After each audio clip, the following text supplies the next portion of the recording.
میرا نام ملک یاسر ہے. میرا سوال یہ ہے کہ شیعہ حضرت عمر کو برا بھلا کیوں کہتے ہیں؟ شیعوں سے پوچھو.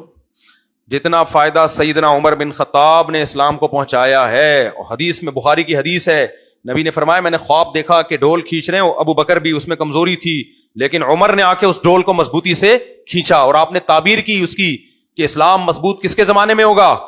عمر بن خطاب کے زمانے میں. آپ صلی اللہ علیہ وسلم نے فرمایا، حدیث میں آتا ہے، روایت میں ہے کہ شیطان جس راستے سے گزرتا، عمر جس راستے سے گزرے، شیطان وہ راستہ چھوڑ دیتا ہے. اور کمال کی بات ہے اللہ نے اپنے حبیب کے پہلو میں جن دو کو جگہ دی ہے وہ ابو بکر اور عمر ہے. جتنا صلاۃ والسلام پیغمبر کی قبر پہ پڑھا جاتا ہے سارا ابو بکر عمر کے لیے بھی پڑھا جاتا ہے. اتنا پروٹوکول اللہ دے رہا ہے، اس کے بعد بھی کسی کو عمر سمجھ میں نہ آئے تو اس کی عقل پہ ماتم کرنے کے علاوہ، تو ماتم کرنا چاہیے لیکن اس کی عقل پہ کرنا چاہیے. اتنا پروٹوکول اللہ نے سیدنا عمر بن خطاب کو دیا. نبی نے فرمایا لو کان بعدی نبی لکان عمر. دو صحابہ کے بارے میں کہ میرے بعد کوئی نبی ہوتا تو ہوتے، ایک حضرت علی کے بارے میں اور ایک حضرت عمر کے بارے میں. حضرت علی کے بارے میں بھی ہے کہ تمہاری مجھ سے وہی حیثیت ہے جو ہارون علیہ السلام کی موسیٰ علیہ السلام سے تھی، لیکن میرے بعد کوئی نبی نہیں ہے. اور عمر کے بارے میں فرمایا میرے بعد کوئی نبی ہوتا تو کون ہوتے؟ عمر. اور حضرت عمر کے بارے میں فرمایا پچھلی امتوں میں الہام ہوا کرتا تھا اللہ کی طرف سے، اگر میری امت میں کسی پہ ہوگا تو کس پر؟ عمر پہ. تبھی فقہ حنفی میں حضرت عمر کے فیصلوں کو بہت ویلیو دی گئی ہے، کیونکہ ان فیصلوں کے ساتھ کس کی تائید تھی؟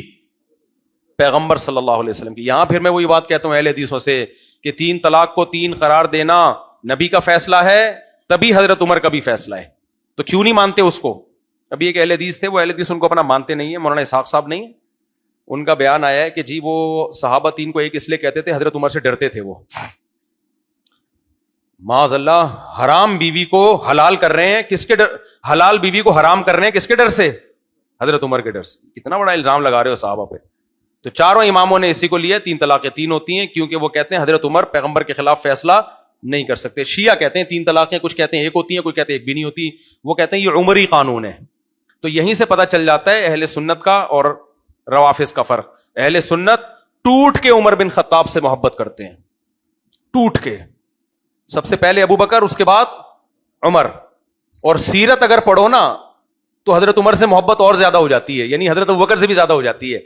وجہ اس کی ہے کہ حضرت ابو بکر کی جو فضیلت کی وجہ ہے وہ اس مشکل وقت میں پیغمبر کا ساتھ دینا جب کوئی بھی آپ کا ساتھ نہیں دے رہا تھا.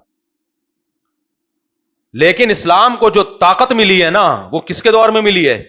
عمر بن خطاب کے دور میں ملی ہے. ایک غیر مسلم یہ بات مانتے ہیں، انگریزوں نے لکھی ہے یہ بات، اور کہتے ہیں اسلامی تاریخ میں عمر بن خطاب جیسا حکمران آیا ہی نہیں ہے، اس جیسی حکومت قائم ہوئی نہیں ہے. سارے فتنے ان کے بعد شروع ہوئے ہیں. حضرت عثمان کے دور میں خوارج پیدا ہوئے، حضرت علی کے دور میں لڑائیاں ہوئی ہیں، اس کے بعد سے حدیث میں آتے ہیں ایک دفعہ میری امت میں تلوار چلے گی تو قیامت تک چلتی رہے گی، وہ ختم نہیں ہوگی. اب یہ تلوار حضرت عیسیٰ ابن مریم آ کے ختم کریں گے، ورنہ امت لڑتی رہے گی. لڑی رہی ہے اس وقت سے، کیا خیال ہے؟ تو لیکن عمر بن خطاب کے دور تک وہ ایسا روب اور دبدبا تھا نا کہ تو جس کو عمر سمجھ میں نہ آئے تو اس کی عقل پہ ماتم کے علاوہ کچھ نہیں کیا جا سکتا. تو اور حضرت عمر نے جتنے پروٹوکول اہل بیت کو دیا ہے، حضرت حسن حسین کو دیا، سیدنا علی کو دیا، اتنا تو کسی نے بھی نہیں دیا.